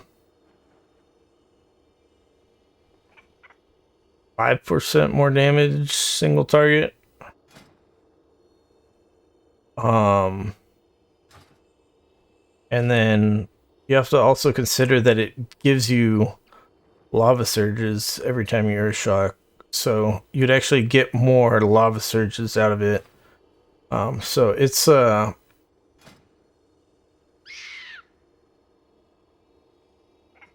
definitely a good talent to get that one. I like the one here though, which I keep saying is our single target damage rotation. The way I like the playstyle is like based around. So I haven't actually done the math to see if it actually is as good as that other talent. But let's see our overall damage real quick here. What was our overall damage for Earthshock and Earthquake combined? Was 25-ish% of my damage. So yeah, it looks like AoE, this one would be slightly better probably than single target, but still good in both. But anyways, let's look at the talent I actually use here. So Surge of Power, Earthshock, Elemental Blast, and Earthquake enhance your next spell cast within 15 seconds. So your options are, after an Earthshock, you might Flame Shock. So your next Flame Shock applies to an additional target that is nearby. So you get 2 Flame Shocks out of it. So that's one way to help spread your Flame Shocks if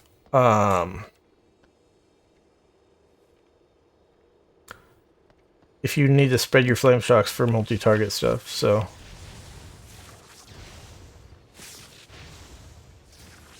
we'll do that to get our Earthquakes up. Our Maelstrom up so that we can Earthquake. And then that's my weak aura here thing, is to signify that we have this Surge of Power. So if I Flame Shock right now, it'll be on 2 targets instead of just the one I have targeting. So you can use that in combination with your liquid magma totem, and then like you use another earthquake, and then you could do it again for 2 more flame shocks on other guys, and you can get your flame shocks up faster with that. But I don't usually use it for flame shock. Well, it happens sort of accidentally. The main thing I use it for is single target. Because if you look at the other ones, so chain lightning, your next cast will chain to 1 additional target. That's not terribly useful, but it synergizes well with Stormkeeper, because Stormkeeper triggers an elemental overload on every target. So if there's more than 5 enemies, then you get value out of that on chain lightning. Otherwise, you don't get any value out of it. So yeah, it's not that good.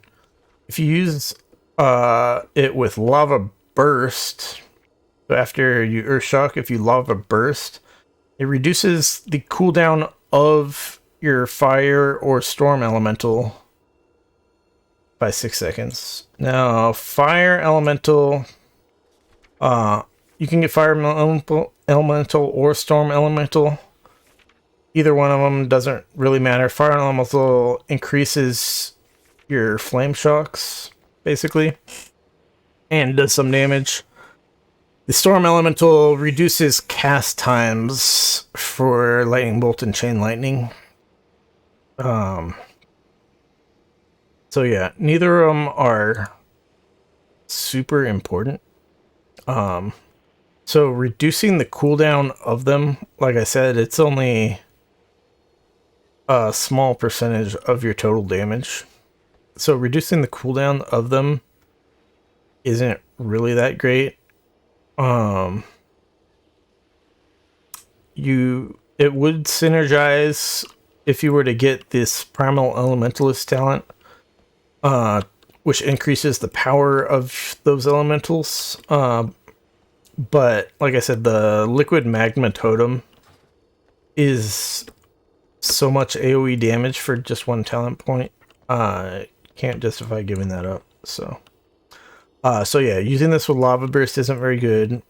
With Flame Shock, it freezes the target in place for 6 seconds, which is probably great for PvP, but otherwise, no. And then, well, that would happen accidentally on occasion if you were using Ice Fury, probably. But the best usage of Surge of Power is with Lightning Bolt. So you use it with Lightning Bolt. Your next cast of Lightning Bolt has a if you Earthshock and then you Lightning Bolt, you get 2 additional elemental overloads of Lightning Bolt. So because our Lightning Bolt overload does about 6k damage here outside the dungeon without the 15% buff,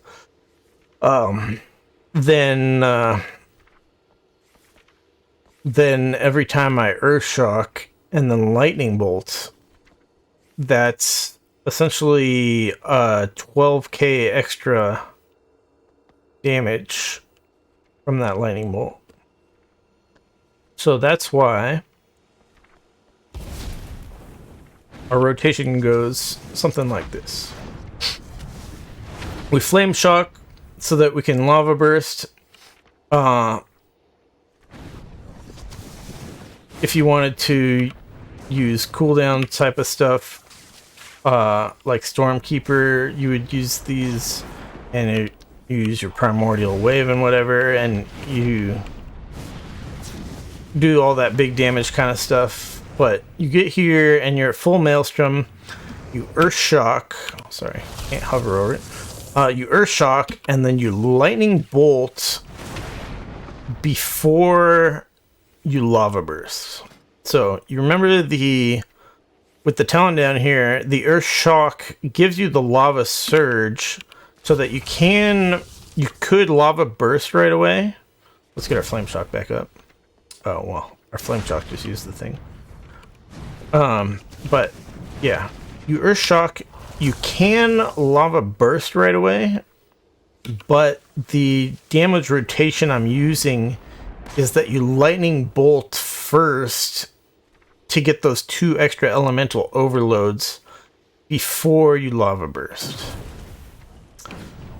It's if I was like editing a video, I'd like pause it so I could show in real time. So because lightning bolt has a cast time, but you get the lava surge for the instant cast lava burst, then the you get so much damage that happens basically all at the same time after the earth shock comes out. The at the end of your lightning bolt, the you get both the elemental overloads of the lightning bolt plus the instant cast lava burst comes out instantly. And then if there's any lava burst overload, like we saw here, then that comes out also. And it's basically a shitload of damage in a single global cooldown. But wait, it gets even better. So when you have Stormkeeper up, though, your lightning bolts do 150% more damage. And they also trigger an elemental overload. Now, I don't know exactly how this works. I haven't tested it that much. But I know that the extra overloads that you get from Surge of Power on your lightning bolt do work with the Stormkeeper 150% damage buff. So let's see. It looks so if we get our thing here and then we Stormkeeper and then we lightning bolt there, then our lightning bolt did 17,000 damage, and then we got 3 lightning bolt overloads, which were about 15,000 damage, except for one of them crit. I completely forgot to mention crits on the Elemental Shaman deal 250% damage instead of double damage. So that sounds like crit would be really good for Elemental Shaman. The thing is, because you get so many guaranteed crits from Lava Burst, and Lava Burst ends up being a large percentage of your damage, especially for single target.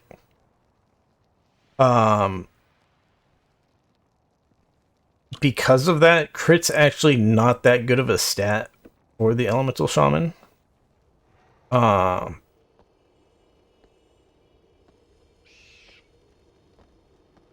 Well, it's not as good as you would think just looking at, oh, crits do an extra 50% more damage than usual. So yeah, you'd have to like run sims or something to figure out exactly what's good. I think Mastery is the best. But because of how the crit works, I don't know if it's that good. Haste is also definitely a solid choice. But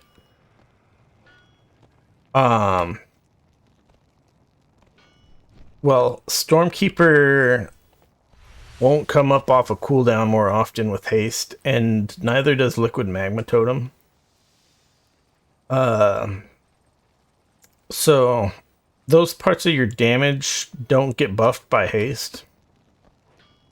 And Now, Primordial Wave with the talent down here, where the cooldown is reduced for each Lava Burst and Lava Burst Overload, that essentially will get buffed by haste, but the actual cooldown itself is not reduced with haste. So haste is alright. Crit, I'm not entirely sure on. Mastery is definitely good, and I generally prefer to use this trinket here as a mastery buff. So I have this weak aura for showing what stat it's gonna be. So the green one is a mastery buff. There's a red one, which is a crit buff. There's a blue one, which is a versatility buff. And there's a yellow one, which is a haste buff. So usually I'm trying to use my trinket when it's green. But sometimes you just have to... sometimes you just need to do a bunch of damage. Like you're ready to pop your cooldowns. You don't want to wait for it to cycle back around to a mastery buff. So you just kind of say fuck it and go with whatever's up there. But yeah, usually want to use it with the mastery buff.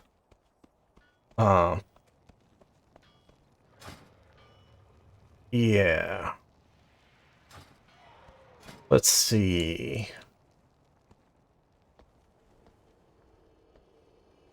Is there anything else I wanted to talk about? Yeah, we pretty much finished talking about Surge of Powers.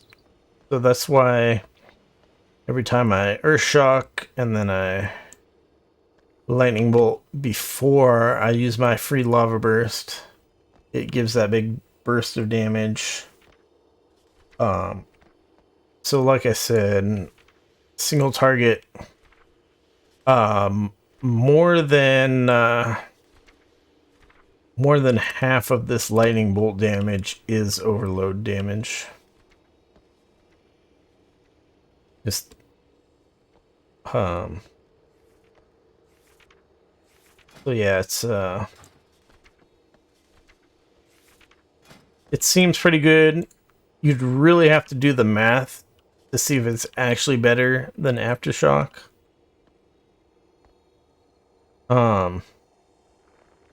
Because really Aftershock would be like better quality of life to not have to cast lightning bolts as much, because more earth shocks means more lava surges from our talent down here.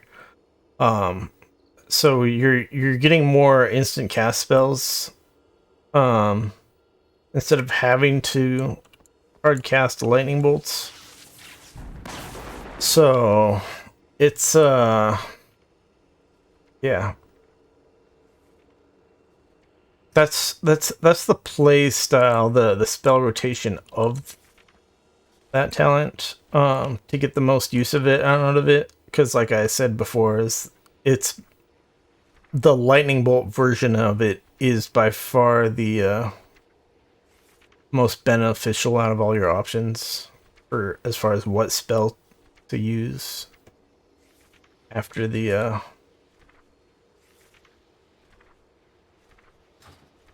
Earthshock. But well, like I said, the Flame Shock one isn't bad either. An extra Flame Shock will give you some damage, and specifically synergizes with Primordial Wave. But yeah, overall more reliable, just Lightning Bolt.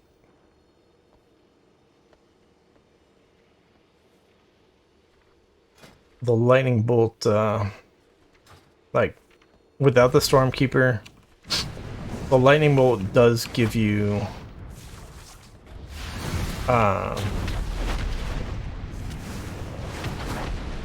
essentially the same amount of damage as the extra flame shock does. Because we go here and we say, okay, our lightning bolt overloads for... we must have had a buff up or something. Because those should be doing 6k damage. Yeah. So, our lightning bolts overloads should be doing like 6k damage each, which is almost, well, totals to 12k damage, which is almost as much as a flame shock that lasts its whole duration.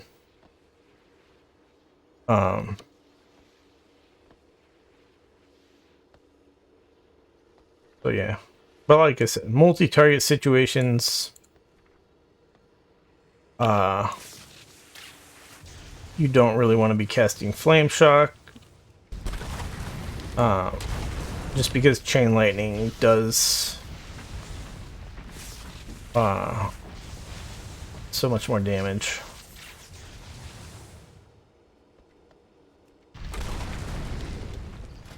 Yeah, I think I about covered everything. Lots of stuff.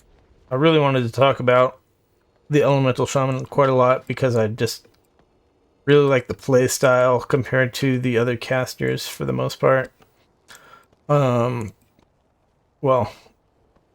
yeah. Basically, it's my favorite caster, like I said. I'm pretty sure right now. Let me look at all my casters, make sure I'm not forgetting one. Yeah. Better than Shadow Priest for sure. Better than... I mean, it's not better than Arcane Mage, but I like the playstyle better than Arcane Mage. And, definitely, I definitely like the playstyle better than all the Mage specs, I should say. Better than all the Warlock specs. Better than Boomkin for sure. And then better than Devastation Evoker. Yep. Like I said, just consistently good single target damage and pretty good AoE damage. The burst AoE damage of Stormkeeper Chain Lightning is some of the best burst AoE in the game.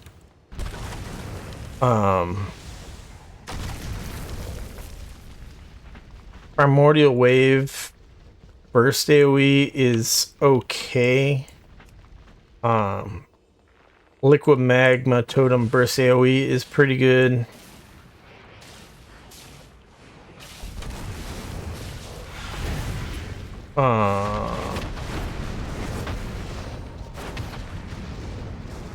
And yeah, the non-burst AoE is okay also. There's definitely some of the other classes, I think. I said definitely, I'm pretty sure some of the other classes do better consistent AoE damage. Like Arcane Mage is probably one of them. But overall, the consistent AoE damage of the Elemental Shaman is still very solid. Yeah, I said earlier, Liquid Magma Totem, it does like 40,000 damage or something. AoE. As long as the enemies are clumped up enough, because it shoots little AoE balls at random nearby enemies. So if they're clumped up enough, then it hits them all. But if there's one like a little farther off to the side and it shoots the ball out to them, then it'll only hit them and not all the other guys. So sometimes it doesn't do as well. But yeah, if they're clumped up really well. Tons of AoE damage from the liquid magma totem.